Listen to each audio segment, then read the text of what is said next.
Hey guys, welcome back to a brand new video. I want to get straight into it this time. I want to talk about something that I've been seeing on Reddit a lot, and it's something that draws concern for me in the States because right now this is something CFMOTO is kicking out overseas. They have not kicked this out over to the States yet, at least that I know of. Now, you're probably asking, what are you talking about? What is CFMOTO doing? What is this? Because you thought you loved CFMOTO. What's going on? Like, are you turning sides? No, I'm not turning sides. I'm just going to talk about something that I think is something really important to know before you do buy a CFMOTO. And regardless of what country you live in, it's something important to consider because it could alter your decision to buy a CFMOTO. And I want to talk about it. So, or seeing posts on Reddit or whatever, I'm on the CFMOTO page. I follow the CFMOTO page, and there's been a couple posts recently where I've seen, hey, CFMOTO is going to start to charge for their services on your motorcycle. And I was like, I haven't gotten that. I checked my RideSync app. If you don't know what RideSync app is something that CFMOTO uses. So when you buy a CFMOTO, it comes with the app. You can put your VIN number in, or however you do it. I don't know how it works for overseas, but over here in the States, you put your VIN number in. It shows you like your basic things, like your gas mileage, tire pressure stuff, battery voltage, your trips. It shows you where you've gone and your top speed there, where you're leaning here. Basically, your basics. Right now, I went to go check it, and I've been checking it to make sure that it's not going to something they're going to shift overseas to the States, but they're going to be start to charge a certain price for different aspects of the app. So like if you want to use different parts of the apps, I'll put the screenshot up here, but I'll basically read off what someone got as a notification on the CFMOTO app. So APP Intelligence Service Upgrade and Fee Announcement. Effective 15 August 2025, the upgrade intelligence services will transition to a subscription model to ensure sustainable quality improvements and system maintenance. In appreciation of your unwavering support and trust, we are delighted to offer the following preferential policies as a token of our gratitude. For vehicles not bound to any APP account before August 15, 2025, these vehicles will be entitled to a 12-month free intelligence service period calculated from the date of initial APP account binding. 2, vehicles already bound to an APP account before August 15, 2025. 2.1, if the period elapsed since the initial binding to the APP account is less than 12 months, an additional 6-month complimentary service period will be granted upon expiration of the original 12-month free period. 2.2, if the period elapsed since the initial binding to the APP account has already exceeded 12 months, the complimentary service period will be uniformly extended until February 14th, 2026. The intelligence services period for all vehicles shall be calculated from the date of the vehicle's first T-Box activation. So this is something that I've been reading and looking at and trying to dive into. It's something that I don't know too much about yet, and I'm going to kind of dive into it. We're going to kind of learn together on this one. I want to start by saying CFMOTO has a lot of stuff overseas that we do not have here in the States. So like one of them being like Moto Play and like basically being able to use your Apple CarPlay or whatever. You guys have a lot of that, and the States don't. We don't have that over here. We have like the simple stuff. So if you're like, hey, that's not what the RideSync app does, you might be in a country where you do have that luxury of being able to use CarPlay or, I don't think they have Android Auto yet, but that'd be pretty cool. All right, we're gonna walk through Ride app description based off of their site. So this is CFMOTO.com global. This is basically their site. So obviously that has the app, download here, yada, yada, yada. So we're going to kind of walk through everything, kind of see what CFMOTO RideSync allows you to do. More importantly, the subscription, like what comes with what. So I want to run through some of the quick things that they have here, and then kind of go through the subscription and see what we're talking about here, because I don't know, it seems a little weird. All right, so kick things off, we have the digital key. So that's using Bluetooth, 4G, whatever. You can basically, I guess, start your bike. Is that what I'm reading? Here in the States, we can control our bike with the actual phone. Now it looks like there's a lot of different things you guys have. This looks a lot more special. I don't know. Yeah, there's a lot of different things. You have like ride tutorials. I mean, you can check those out if you want. So then we have like Moto Play. So APP, one click to start the Wi-Fi connection of the mobile phone meter, protect screen, use the community power and capabilities of a phone to realize the handlebar buttons to control music and phone functions through the Bluetooth connection. Oh, there. So Moto Play is kind of like the Apple CarPlay is what it seems like. Yeah. So it's like you kind of have that as like your main function screen. Like you plug your phone in to like Android Auto or something. And kind of that's what it looks like to me. It's very, very reminiscent of that. So then we have like the MMI. That's just, I think, the actual first generation intelligent interactive center. The latest technological innovation brings a full sensory immersive driving experience. Interesting. Okay. So then we have the Google navigation and projection. So this is navigation within the app supported by Google Maps. I think some people have used it in the States before, but I haven't been able to navigate it or be able to find it. And to be honest, I just use my Cardo. I don't or Cardo, or I just use my phone mount now, and I can just use it on my phone. I mean, I think this is kind of. I don't want to say it's completely redundant. I don't think it's pointless. I think it's nice to have it right there in your screen, so you don't need to have your phone in front of you. But I mean, with all the phones, it's like it's easy to just have one phone to look at for your directions instead of a bunch of different things on your screen like this. Because the 675 at least, the screen can be very distracting.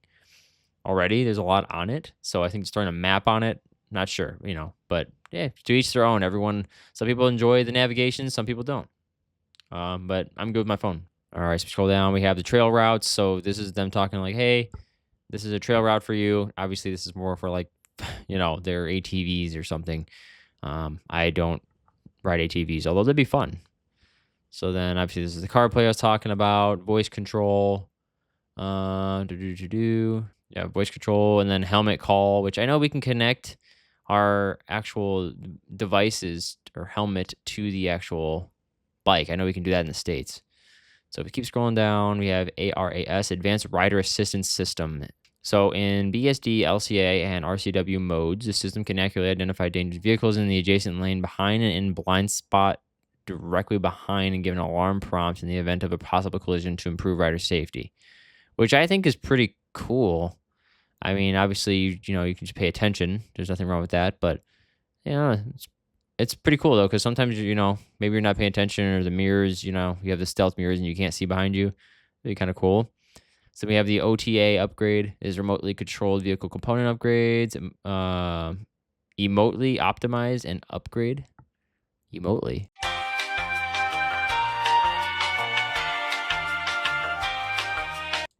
Is that a what? Is that a I think that's spelling error there. Optimize and upgrade EFI, instrumentation, vehicle controller, T-box, and other components to improve the overall performance of the vehicle. The T-box retrofit enhances vehicle connectivity and intelligence. I'm sure we could probably buy it, but I don't. What does it do? It enhances vehicle security through remote control features such as geofencing and mobilization. Mobilization? Additionally, it facilitates seamless integration with smart devices, offering a sophisticated user experience for both motorcycles and four-wheeled vehicles. I know on the app itself, we don't have, we have the geofencing. We have all that. So it's interesting.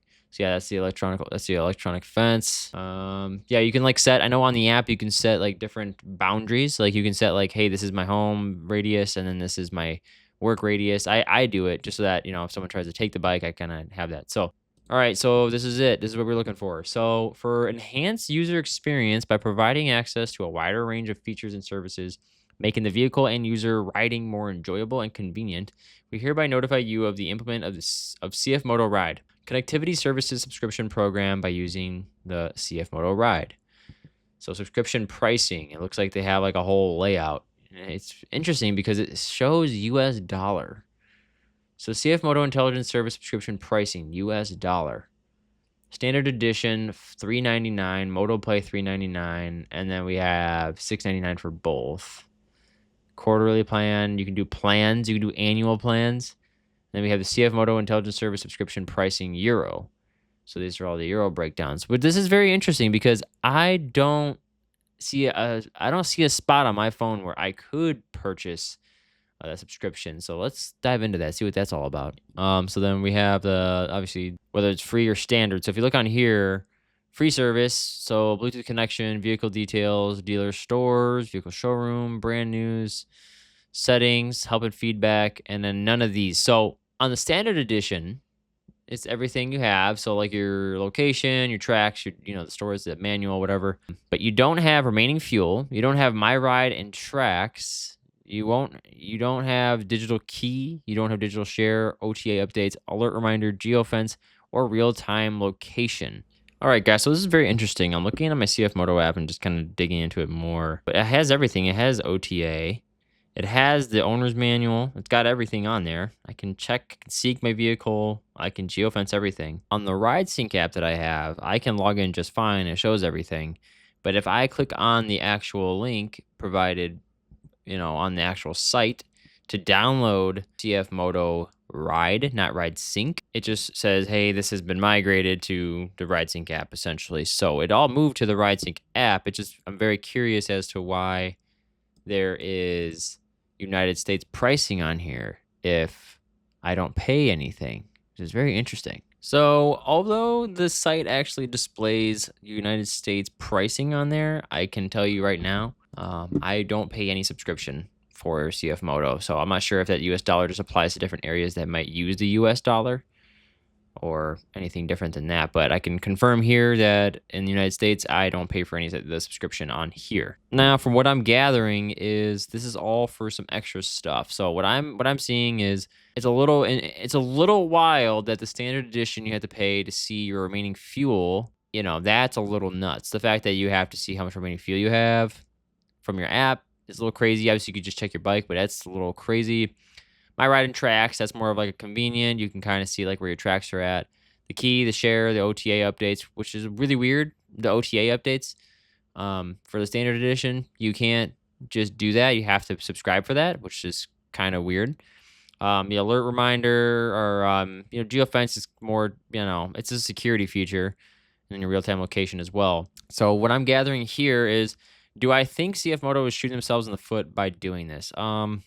I know I'm a little late on this one, but I don't think they are. There are some things that I think is a little ridiculous, like not being able to see remaining fuel or have the OTA updates. I think that's a little out there, but I personally think that if CFMOTO keeps heading in this direction, like if you want to pay for extra stuff, that's fine. It's okay. Hey, here is the CFMOTO app. It allows you to do extra things, and you can add this, you could add that. It's all extra luxury stuff. I think the real problem would be, and I think it would be CFMOTO shooting both of their feet, would be if they decided, hey, you need to subscribe for basic things, like to see your tire pressure, or you need to subscribe to see how much gas is in your tank. You need to subscribe for your bike to turn on. So that would be a deal breaker for me. So do I think this is a very company ending thing? No. Do I agree with it?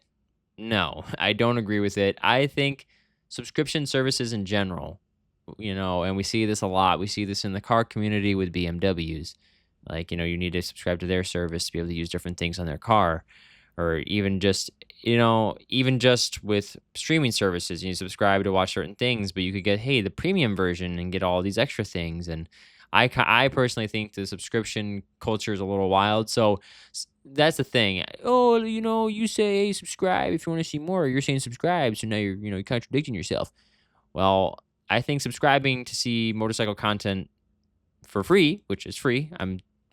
I'm posting this. You guys aren't paying me anything. It's a free subscription. You just hit the button. You just hit it. As I may as well just say this now. If you're not subscribed, subscribe already. If you're not subscribed and you like what you see, and my voice doesn't annoy you too much, I'd say, hey, hit that subscribe button. It's kind of we're gonna hit 1,000 here, which is pretty crazy. But anyways, back to the video. Having a subscription for a YouTube channel or anything like that, like let's say you're subscribed to any of the big other big YouTubers or whatever. When you hit the subscribe button, you're not paying that, hey, $20. So that'd be like if, hey, you have to watch my videos, you have to pay $20 a month. That'd be a little wild. No, this is all free for you. Now, subscribing for service on a vehicle or to be able to use different parts of a vehicle or real life application is a little wild. I think the subscription culture going on right now is a little too much. It's too much subscription. It's too much, hey, get this pass, or hey, subscribe to this whatever to get the battle pass for something. We have companies, like big companies. Even just to call one out, it's funny that I'm using their software right now is Adobe Premiere. It costs a certain amount of money. You have to subscribe to have it. Back in my day, we had you bought the DVD or you bought the CD for the software, you downloaded it and you had it and it was yours. just like Microsoft's doing it with their Microsoft 365, and you have Spotify with their music to skip, to avoid ads. And then obviously Netflix, like you have like the big ones. But the subscription service, I think I think for some things, obviously you need to make your money, right? And you need to keep a stream of income, but some things are just kind of like a cash grab and it's a little bogus. So the vehicle thing especially. So I think if CFMOTO continues to head in this direction, and I think if they continue to, dig the hole deeper, for lack of a better word, hey, we need you to do that. We need you to subscribe in order to operate your vehicle. I think that would be it. That would be the nail in the coffin, I think, for them. And that would be a really big nail in the coffin too, because that to say like, hey, now imagine the scenario: you're about to go out for a ride. Okay, and let's say money's a little tight, you're whatever, and I get the subscription's only like $3 or $4. Let's say money's a little tight, and you don't really want to spend money on, you don't want to spend money on the app, so you don't have the service, and then all of a sudden you get on your motorcycle, you throw your leg over it. It's like, hey, we need you to subscribe to turn this on or to operate it. Give me my money. I'd be like, okay, well, that's interesting. I'm not going to ride it then. I think, I don't know. I can't imagine an actual real life scenario where that would actually happen. I don't know if any companies do that. I'm not sure how it is overseas either. So I don't know if they have already switched over to that, but I think that is a big L. I think that's horrible. If you're going to pay to have you're going to pay your subscription to operate your motorcycle and have normal things. There's already a few things on there I think are a little weird, but they're not deal breakers. So my advice to you is if CFMOTO starts doing this for just basic functions, I think then, yeah, I would shop elsewhere. But for now, especially in the States right now, because I am from the States, I'm going to speak for the States, is we don't have this. And we have everything that we need on it. So I don't think that we need to worry about that over here yet. And I hope CFMOTO doesn't do it. And I say yet very loosely, as in, I hope they don't do it, and I hope it never becomes a thing, but is it a possibility? Is it plausible? Yes, I think it's very plausible that any company could do that because of this culture that we have with subscriptions. This doesn't have to just be motorcycle related. It could be anything related because everything has a subscription now. It's never you own something. It's you subscribe to something, and it's never really yours. So no, I don't hate CFMOTO. I still think they're doing awesome things with their motorcycles and all the bikes coming out. And you can still use those motorcycles without having to pay a price, and that's okay. So we can still ride our motorcycles, still have a fun time, still hit the gas, still turn our bikes on and go. We don't have anything holding us back from that. So still, I don't think CFMOTO, it's not that I trust CFMOTO 100%. I don't really trust many companies 100%, if I could be honest with you. CFMOTO, I don't trust 100%. But I want to give them the benefit of the doubt here. Again, they've listened to us with their upgrades on their motorcycles and different bikes that have come out throughout the years, especially going from the 300 to the 450 to the 675, which I have a video on. If you haven't watched that video, go check it out. I just hope that CFMOTO doesn't stray too far away, and maybe they will listen and say, hey, they are responding very negatively to the subscription thing. Maybe we shouldn't do it. Let's tone that back. And I guess my advice to CFMOTO, I don't know, they're probably not watching this video, but my advice would be, hey, you might want to tone that back, and please don't bring it to the States because that'd be actually horrible. Like if we had to pay a subscription to turn a bike on or do anything like that, there's a normal function of a motorcycle. I'm gonna tell you right now, I would probably sell that motorcycle and I would switch to something else. So I would say, hey, CFMOTO, don't do that. Don't keep pushing that direction. Push the other way. Let me know what you guys think of CFMOTO and their progression with the actual app and the subscription service that they kind of have tied into it. If you have any input or any more questions about it, feel free to let me know in the comments. And, tell me your experience with it. Is it anything that's been horrible? Is it anything that's been great? Has there been any great experiences with your app or anything like that? Just give me more perspective. If you have any perspective to throw my way, I definitely will take that. I hope you guys have a wonderful weekend and an awesome week. And if you like this video, feel free to leave a like. If you don't like the video, you can leave a dislike as well. You're allowed to do that. Let me know your thoughts in the comments on this video if you have any. And if you want to see more content from me or any videos like this, feel free to hit that subscribe button. And as always, I will catch you guys on the next one. Peace.